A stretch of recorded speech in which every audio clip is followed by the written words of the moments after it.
So, hello everyone. Welcome, strangers. So, we plan to go over time about an hour, so I hope it's fine. So, buckle up. And so, we talk about some backgrounds, what we experience in Singapore. So, it's not the portfolio, and it's not very structured in that way. So, very, very briefly, a quick background to the Singapore. Singapore is about a small island, about the size of Hiiumaa. It accommodates about 6 million people. So in the last 200 years, it has been a crossroad of different trades, different ideas, different cultures. And that diversity has created a place where there's a majority of Chinese, about 70%, but also very strong presence of Indians and Malays. Apparently, it's very, very close to Malaysia, so that could be obvious. Singapore has created originally these towns like Chinatown and Little India and place for white people. But today, Singapore has divided it all up. So if you go to any township, what they call in Singapore, you will find the same ratio, like 70% Chinese, about 15, 1 and 5 another, in every township. And they don't end up there. It also, every building has the same ratio. So it has cultivated this ethnic diversity. And it has this design feeling of the city. So having some background who Singaporeans are, it's important to know that out of this, there's a core Singaporeans about 6 million. Plus, there's actually every Singapore normal family has a maid, and every building in Singapore has built by the foreign worker, which essentially add another million people to this island. And it's not really counted as public statistics. They are not real citizens. So there's more people than the statistics are showing. The third type of people are expats. And these usually large corporations bring in high-end officials to just work there, because Singapore, if you're a large corporation, you don't have a corporate tax, and that kind of attracts people around Asia. And the fourth kind of group of people is usually tourists. And I let Helen to open up how we find the place to stay. Mm-hmm. And just to illustrate a bit more about being a stranger, as Raul said, there is a huge amount of foreign workers, then the expats who are brought to the island and being paid a really high salary, and the locals. But we somehow fell in between all these categories because we weren't like the foreign workers who were there for very low salary. We were not there for high-end corporates, being CEO or any other leading positions. We just went there because Raul had a great opportunity. Another architect from Estonia, Andres Sevchuk, suggested he could work there. And in this way, Raul was a migrant, as it was discussed before, and I just joined Raul, was a nomad, trying to figure out what could I do there. And so a first challenge was to find a place to stay. Singapore is covered by huge apartment blocks. It's called HDB apartment blocks. And most of the locals live there. To buy or rent the HDB is fairly good price, but as we didn't fall into the category of locals, none of those terms applied to us. We were not able to rent or buy a HDB apartment.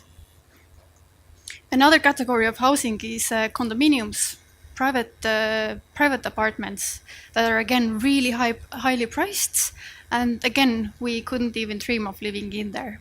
This is a project by OMA, by the way. So somehow we found a kind of buildings that we could find place to live. It was the old apartment blocks, the old condominiums. And for example, this one is from the 70s. It's a great example of metabolist architectural movement on the island.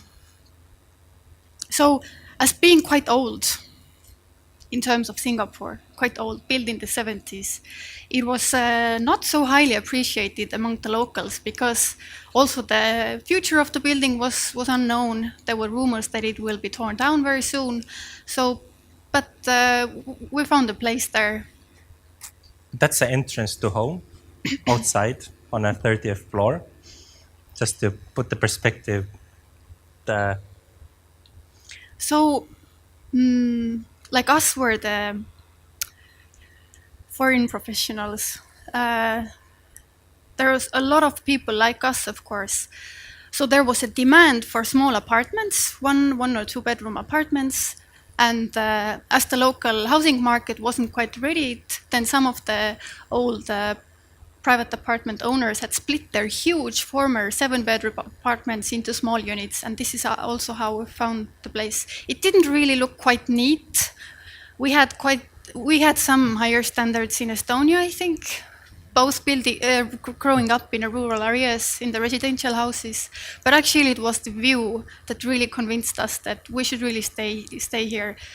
$1 million view had a totally different concept for me. So, and also the view was to a very honest side of Singapore, full of commercial buildings and HDB blocks, as well as greenery, which is a great part of Singapore. So everyday doings and the home office was always accompanied by a great view. So another thing, as I was educated in Estonia in the Academy of Arts as an interior architect, also growing up in a family of interior architects, the profession of interior architect was the most normal thing to me. I never questioned whether it is like this in other countries. But so in Singapore, actually the architects would cover most of the scope that interior architects would do here in Estonia. And if you're not an architect, then you're a decorator or a stylist. So when I was trying to understand what are my opportunities there, I was somehow in front of a dilemma, which category I fall into. And then I thought I'll go for architecture. It's more challenges, but also more things to learn from maybe. And then I was thinking, okay, I have to do architecture maybe. And again, the built environment and its scale really scared me at first. Again, the HDB blocks, there is a small portion of historical buildings, remains from the British colony, shop houses. And then, of course, the commercial buildings, CBD, and also this is Marina Bay, great landmarks. So it's quite diverse, it's dense, and the scale is just huge. It was for me. So I understood that maybe the landed property, private houses, would be a topic to work with. And then I found IPLI Architects. That is a really small office in local terms. There was one principal and 7 young architects.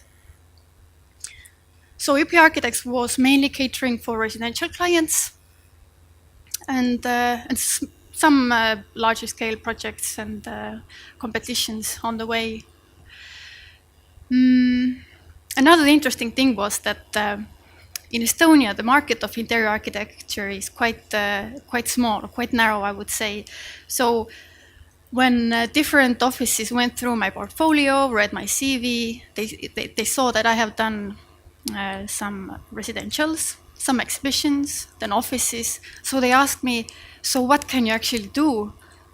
It was hard time explaining that actually, for me, interior architecture has always been a profession of adaptation.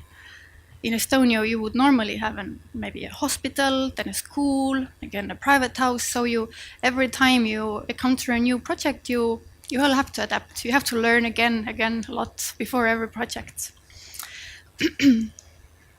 So how it worked in IPLI Architect was that the principal architect, Yuan Hong, Um, he didn't know much what was going on with the projects because the young architects ran the entire process of the architectural projects. Every young architect would have 4 to 5 projects, mainly residential, and if it was a bigger project, then teams were made to collaborate.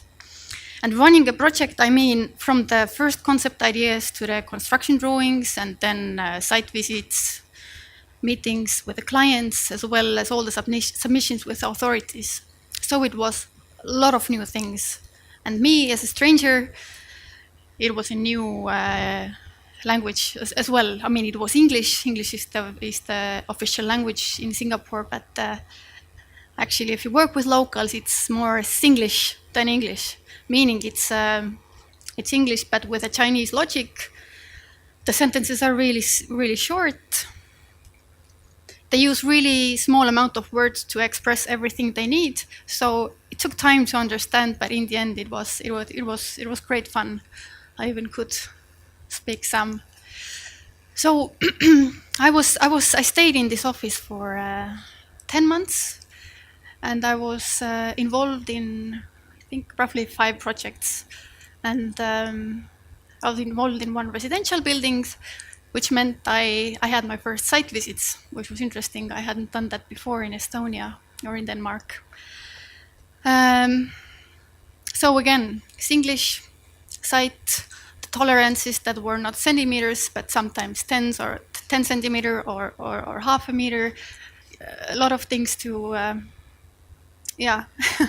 So the client as well for this building was a owner of a construction company. So he had every confidence to start every single phase of a construction before he had reached our drawings to the site, and made a lot of changes on the way, which I found very hard to explain later to my boss, because he had trusted me to run the projects. Yeah, a lot of nerves went there.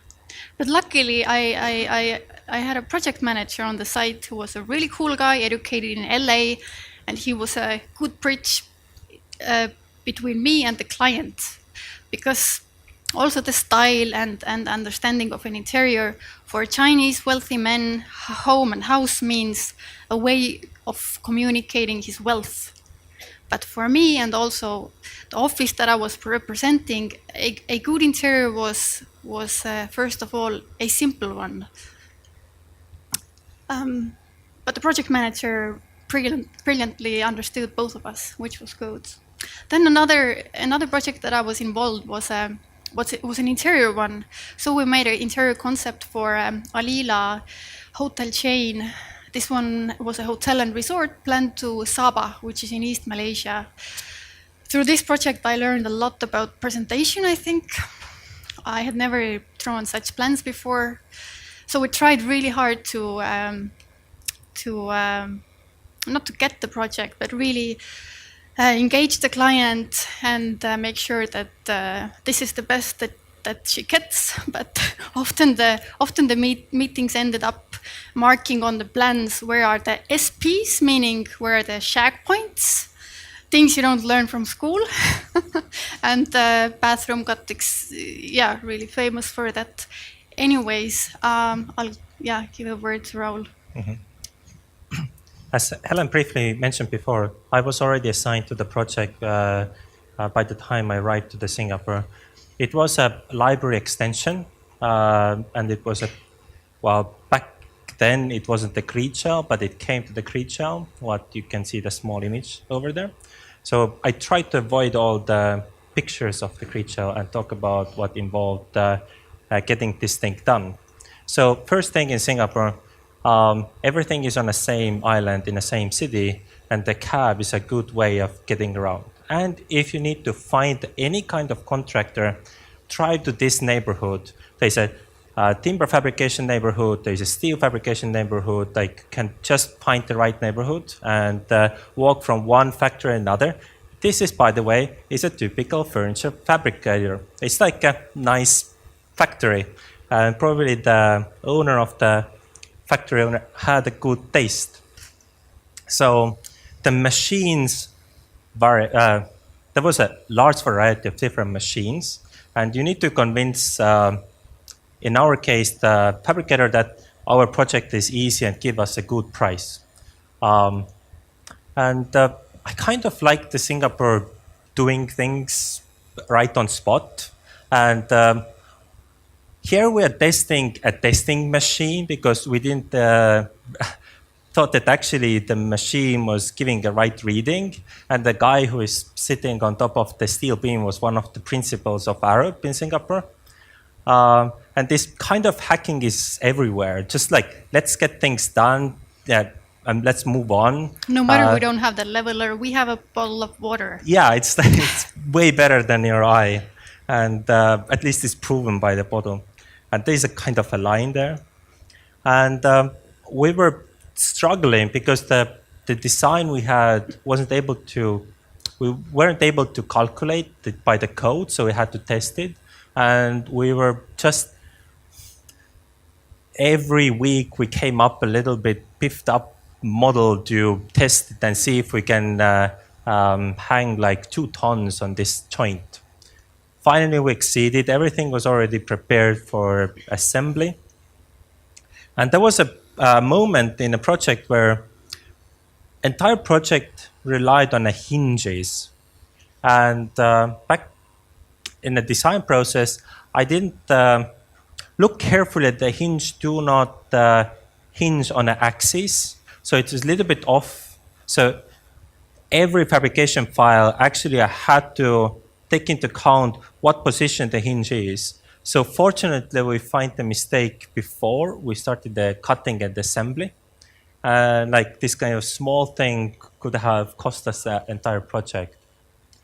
And first prototypes coming from the fabricator weren't really the ones we were looking for. So going there, the machine-controlled or numeric-controlled, computer-controlled routers were a little bit too human. So that thing was kind of fixed after that we need to get things precise. So we were almost starting to build, and one of the engineering authorities said, well, you guys should do also the soil test. So our contractor bring in these concrete blocks, and we did the soil test for a couple of days. Everything was postponed again. And when you need to something done in Singapore, hire a very old guy, because it opens up so many doors, and all the no's are becoming more yeses. Because if the old guy goes to the some authority and says like, hey guys, let's do it. And then the young guys in authority just say, okay, let's do it then. That's a good advice. We didn't know about that for a long time and didn't realize why things don't work for us. So get the old guy. Another quite surprising thing for us, we did all the like cheap timber deck, and we got super high price from the contractor. So we thought like, well, can we replace the timber with some cheaper timber? He said like, well, if you replace the timber with steel, we can get the price down 2 or 3 times. So steel is way cheaper than a timber. And we just had to do a new set of drawings. And these guys over there, whom I mentioned before, are the foreign workers. And they do actually the most of the dirty jobs in Singapore. And our site was filled with them, probably like 30, 50 people sometimes on a site.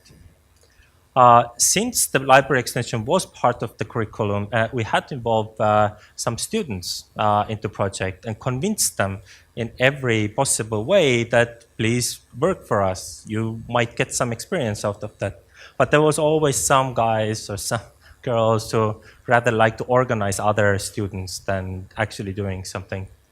But end of the day, we managed to assemble a lot of details with the help of students and staff, and very happy with them. But it was a lot of convincing. So back to these guys who were already assembling things on the site. Just a little side note, that's their bus for them. They are usually located at the outskirts of the city and drive in every morning around 7 to the site. So they wait there. Usually they do something around 7. Then there's a long break around 12. They sleep. That's a very interesting. Sometimes you go to the construction site, you step over the people, like so you don't want to disturb them. After lunch, sleep an hour at least. And slowly this thing came together. Happily, they screamed a lot, but that's the part of the thing. Just a couple of images. And still, even though everything was 5 times stronger than it should be, the engineering authority asked us to make the load test. So we used buckets of water jet sand because there was anything else in a school with a controlled weight. And we hanged them on a ceiling, and I think it deflected about 2 millimeters. So this project is done. Another project I go over briefly is this big institution called HDB, where 80% of Singaporeans live. And these are it's like from the 60s, 70s, they started to build them. They probably build every year about 10,000 units. Sometimes it's still controlled by the Singapore. So, for example, this neighborhood, the government said in the next 2 years, we all allocate you somewhere else and just need to move out, and we demolish them and build the same building again. But usually these things are around middle of the nature. They are connected by the large infrastructure networks, and a lot of people going to work with the MRT, or mass rapid transportation. Metro, subway, different language, different word for that. And they are all majority of them are brought to the downtown area, where the MRT is already ready, and the CBD is almost ready. So there is in this transition. And I was asked by the organizer to incorporate Le Corbusier into the slides, so as all the previous talks were. So it's very what he proposed as an ideal city, and Singapore has been executing this one for a very long time. And we shouldn't take it as a bad thing. It's actually very viable way of living, and it can be vibrant, nice neighborhoods. Singapore takes care of his buildings, and that's one of the most important things. They take care of the buildings so they don't get criminalized. For example, you're not able to get the HDB apartment if you're a single person. You have to have a family, so it's all family-centric buildings. And some of them really look nice. This is like public housing on a 52nd floor. There's a deck for everybody to enjoy. General audience can just go. And HCB turned to Cityform Lab to allocate commercial space in these neighborhoods. They actually have a model, but they wanted to revise it. So, quick word about HDB. HDB is a huge organization. It's run by the state. It has a CEO. And this is the auditorium where people waiting their apartments that you have to sign up. There's probably every day they sell about a couple of hundreds apartments at least. How much do they build a year? I think about 10,000 units. And this is the small site they handed us. It's 100,000 dwelling units, meaning 400,000 people. That means the size of the Tallinn. And they thought like 30 stores of is good enough for that kind of area. So if you think about 30 stores in Tallinn, is that like comparison to the, but we were doing our best, analyzing this thing. And what we see in a later trend, there's a lot of outdoor activities are actually going into that on the left side is brand new shopping mall, and it is designed as a street. So the streets are coming inside. And people spend their free time over there.